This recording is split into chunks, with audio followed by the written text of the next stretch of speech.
melakukan nebul kan. Nebul itu tujuannya apa? Mengencerkan sempit dan melonggarkan saluran nafas yang menyempit, biasanya seperti itu ya. Nah, ketika dia sudah encer kan perlu dikeluarkan tuh, kan nebul tidak bisa mengeluarkan. Nah, kita bantu dengan fisioterapi dada. Kadang-kadang pada bayi itu, apalagi yang mengalami bronkiolitis, sekretnya itu ada di saluran nafas yang kecil, di bronkiolinya. Nah, itu susah keluar. Jadi untuk itu kita harus bawa dia ke saluran nafas besar, sehingga bayinya bisa muntah atau batuk. Kalau pada anak-anak dibantu kan bisa keluar, kan nggak mungkin keluar sendiri sekretnya kan. Nah, atau kita suction ketika dia sudah ada di jalan nafas besar. Kan trakea ada di sini ya. Trakea yang di sini ini kan saluran nafas kecil. Nah, setelah nebul, untuk membantu itu kita lakukan biasanya urutannya nebul, fisioterapi dada, latihan bantu efektif. Kalau misalnya anak ya, kalau bayi jangan buat latihan bantu efektif, nggak bisa dia. Ya sering tuh kalian buat rencana, pokoknya copy aja dari SDKI itu. Angin ya?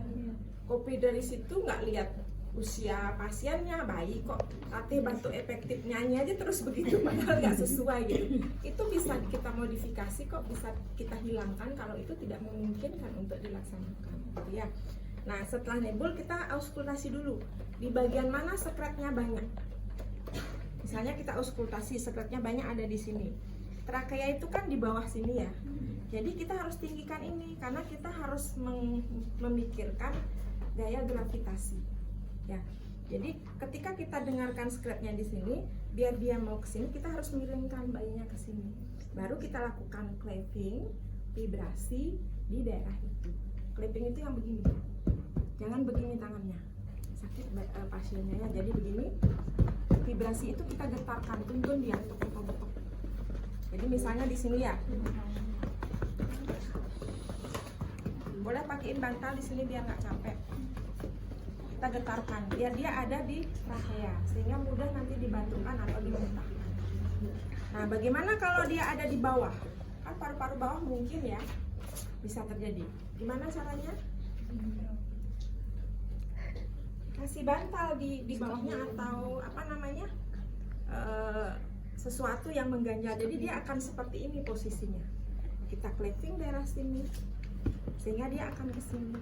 Intinya trachea itu harus ada berada di bawah yang kita clapping dan vibrasi sehingga dia akan mengalir ke situ. Kalau di belakang misalnya kita dengar di daerah sini, kita dengar apa namanya, sekretnya banyak, kita berdirikan begini dia tok, nanti pasti kesini dia ngalir. Kan trachea itu paling besar dibandingkan dengan yang lain gitu. Tujuan clapping itu adalah merontokkan, kan biasanya sekret itu nekat ya di dinding-dinding itu, kita pok biar dia jatuh. Setelah itu kita getarkan untuk menuntun ke arah saluran napas yang besar gitu. Prinsip dari fisioterapi dada. Setelah itu baru kita suruh pasiennya bantu efektif kalau dia sudah mengerti perintah. Kalau belum mengerti, dia bisa muntah kalau bayi, atau kita suction. Kalau di rumah kan nggak mungkin suction ya, biarin aja. Nanti kalau banyak di sini kan dia kuat biasanya ya, nanti dia akan muntahkan. Atau ditelan. Ditelan kan masuk saluran pencernaan, nggak apa-apa, nanti keluar ya. Ya. Nah, seperti itu. Nah, setelah itu kalau pasiennya sudah bersih jalan nafasnya, lalu saturasi oksigennya rendah, baru efektif oksigen kita berikan. Ketika jalan nafasnya belum bersih, saturasinya rendah, kalian kasih oksigen itu nggak akan efektif. Jadi bersihkan jalan nafasnya. Apakah kita tidak berikan oksigen? Tetap berikan, cuman tidak akan efektif dia. Jadi sambil kita berikan dia oksigen, bersihkan jalan nafasnya, setelah itu baru efektif oksigen itu masuk. Kalian ada tugas membuat LP dan ASCAP kan ya?